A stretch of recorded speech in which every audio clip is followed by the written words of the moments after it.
Olá, mais uma vez aqui no programa Falando de Processo 365, voltando com a problemática em torno da denunciação da lide. Como se sabe, no vídeo passado apresentei dois problemas em torno da questão, o primeiro deles referente à denunciação da lide per saltum, o segundo sobre a possibilidade ou não de uma ampliação cognitiva por força da denunciação da lide. Vou me dedicar neste segundo vídeo ao segundo problema. Como se sabe, o inciso 2º do artigo 125, correspondente no Código Velho ao inciso 3º do artigo 70, estabelece uma regra geral de cabimento da denunciação da lide, ao dizer que ela é possível, ela é admissível a todo aquele que, por força de lei ou contrato, na verdade é mais do que contrato, é disposição negocial, se obriga a ressarcir o prejuízo do que foi processualmente derrotado.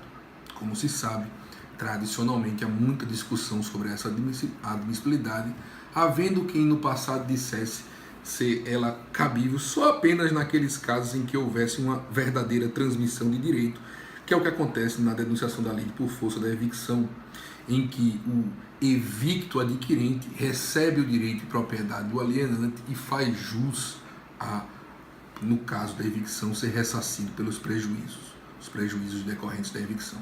Na verdade, a denunciação da lide, ela gira em torno de um direito de regresso. E esse direito de regresso, ele pode se dar por vários motivos. Ele pode se dar por força dessa transmissão de direito. Ele pode se dar naqueles casos em que alguém paga a dívida alheia e se subroga na condição de credor. Ele pode se dar por força da vedação ou enriquecimento sem causa, como naquele caso em que o causador do dano a alguém, forçado por o ato de outrem, vai contra esse outrem em direito de regresso. Ele pode se dar naquelas hipóteses em que alguém garante ressarcir o prejuízo alheio, como acontece no caso clássico do contrato de seguro. O inciso 2º do artigo 125, o inciso 3º do velho artigo 70, ele não limita, ele não estabelece que tipo de direito de regresso é esse. Por mais que a doutrina tenha tentado ao longo do tempo fazer essa limitação, alguns uma posição um pouco mais moderada, como a do professor Ovídio Batista da Silva, que entendia que para que coubesse a denunciação da lide era preciso haver uma relação jurídica prévia entre o denunciante e o denunciado, e há quem restringisse isso ainda mais e ainda havia aqueles que não viam limites a esse cabimento.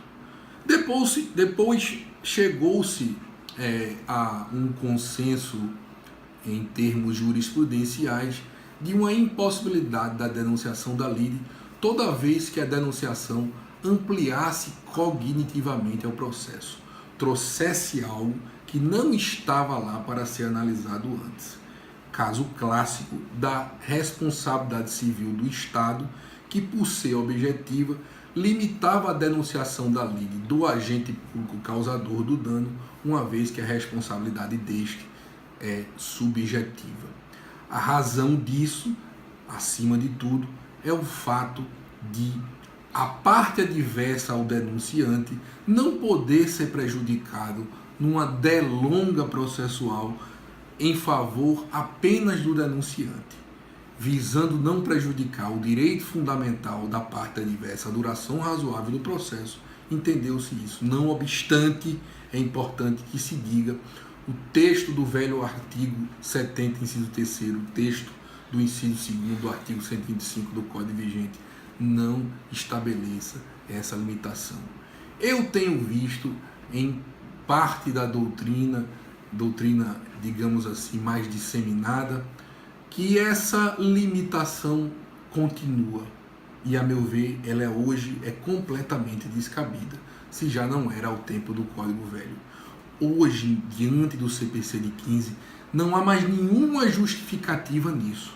E a razão é muito simples. A razão é o artigo 356, que permite ao juiz proferir decisões parciais definitivas, de mérito. Sem entrar aqui na polêmica, a meu ver, bizantina, sobre a real natureza jurídica, a essência desse ato, o que importa é que é uma decisão definitiva de mérito sobre uma parte do objeto levado para declaração judicial. Ou seja, no contexto da denunciação da lide, o juiz pode resolver o problema relativo ao adversário do denunciante antes e, após isso, processar, produzindo as provas necessárias referentes à denunciação da lide. A possibilidade dessa cisão desse sentencial expressa, não que no Código Velho ela não existisse, eu entendo que ela existia no parágrafo 6 do artigo 273, mas havia muita polêmica. Hoje é algo expresso, é algo inquestionável. Então, ora, se o juiz pode cindir a decisão julgando parcialmente, de modo definitivo, algo, ele vai resolver o problema do adversário, do denunciante, que não terá nenhum prejuízo com a denúncia da lide. E após isso, produzindo as provas necessárias, irá analisar para julgar a denunciação da lide. Ou seja, essa denunciação da lide, cognitivamente ampliativa, deve ser estimulada, notadamente nesses casos em que o poder público precisa ir contra o agente público causador do dano, real causador do dano, para ser ressarcido. Estamos aqui falando de dinheiro público, estamos, portanto, falando de interesse público que não pode ser deixado de lado. Hoje nós temos a ferramenta, o mecanismo processual para permitir, sem causar ao adversário do litígio denunciante nenhum prejuízo. Então, eu encerro dizendo isso. Devemos mudar nosso entendimento, devemos permitir uma denunciação da lide objetivamente ampliativa do conhecimento judicial. Muito especialmente nesse caso do agente público causador do dano. Muito obrigado.